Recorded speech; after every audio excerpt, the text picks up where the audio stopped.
Baird and Hardie. One man's hero is another man's villain.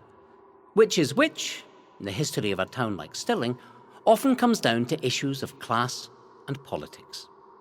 Nowhere in our town's history is this more clearly illustrated than in our final tale, that of the radical weavers John Baird and Andrew Hardie. In 1815, Britain was in crisis. Unemployment was soaring. Many provincial labourers left jobless as long-established communities were decimated by the Industrial Revolution. The Corn Laws, introduced that same year, protected the profits of merchants by stemming the flow of cheap imported grain, leaving much of the poverty-stricken population hungry. In April of 1820, posters appeared in Scotland's cities urging the common people to support a national strike, calling for the repeal of the Corn Law and demanding that the common man be granted the right to vote, a privilege enjoyed at that time by only 2% of the male population.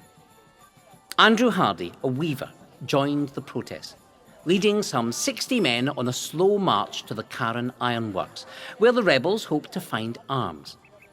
Struggling through driving wind and rain, his group was reduced to a weary and bedraggled 25 by the time it reached Condorit, where they were joined by John Baird.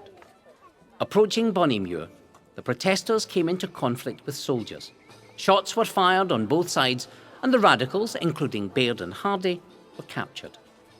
Terrified that these radical principles were too widely spread and too deeply rooted to vanish without some explosion, the government decided that an example should be made of the rebel leaders. Their followers faced transportation to the Australian penal colonies, but Baird and Hardie, imprisoned under military guard at Stirling Castle, were sentenced to be hanged and beheaded on a charge of high treason at Stirling's Market Cross on September the 21st, 1820.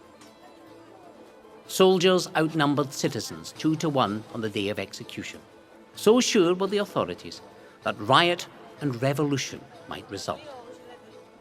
Forbidden from making political speeches from the gallows, Baird simply bid the crowd to notice their Bibles, conduct themselves soberly, mind religion at all times, but be not regardless of justice and reason on every subject. He then led the crowd in singing from the 5th Psalm. Give ear unto my words, O Lord, my meditation weigh. Hear my loud cry, my King, my God, for I to thee will pray. Lord, thou shalt early hear my voice, I early will direct my prayer to thee, and looking up, an answer will expect. The example of dignified rebellion represented by the two weavers would have a more lasting impact than any threatened rebellion.